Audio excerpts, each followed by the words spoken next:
Fruits പച്ചക്കറി വാങ്ങിയിട്ട് പോകുന്ന ആളുകൾ എത്തിപ്പെടുന്ന സ്ഥലത്ത് കോഴിക്കോട് പാളയം. അതുകൊണ്ട് ഒരുപാട് ആളുകൾ ജീവിച്ചു പോകുന്ന സ്ഥലമാണ്. ഈ മേഖലയിലുള്ള ആളുകൾ മൊത്തം അങ്ങോട്ട് പോകാൻ കഴിയില്ല. ഈ മേഖല മൊത്തം നശിച്ചു പോകും. നമ്മളെ മൊത്തം മേഖല ഈ പാളയത്തിൽ ആശ്രയിച്ച് കഴിയുന്ന ആളുകൾ മൊത്തം ജീവിതമാർഗം മുട്ടും.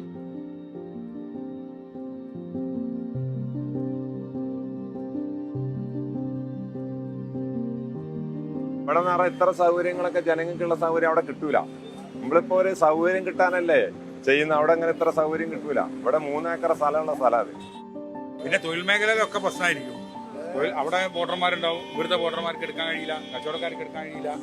എല്ലാം കൊണ്ടും തമ്മിൽ അടിക്കാന്നുള്ള ഒരു പ്രശ്നങ്ങളേ ഉണ്ടാവുള്ളൂ. ഷോപ്പിൽ വാടക ഉണ്ട്, പിന്നെ നിശ്ചയ ടൈം വരെ വണ്ടി നിർത്താൻ പറ്റുള്ളൂ. പിന്നെ കച്ചവടക്കാർക്ക് അവിടെ ഇപ്പോൾ സൗകര്യം കാണുന്നില്ല.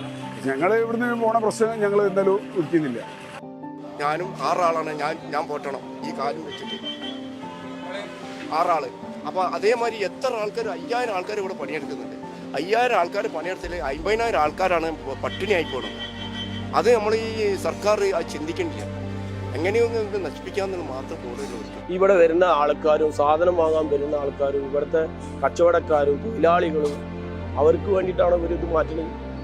അല്ല, അവരെ താല്പര്യങ്ങൾ മാത്രമാണ് ഓല് നോക്കുന്നത്. ഞങ്ങളെ താല്പര്യം അവർ നോക്കുന്നില്ല.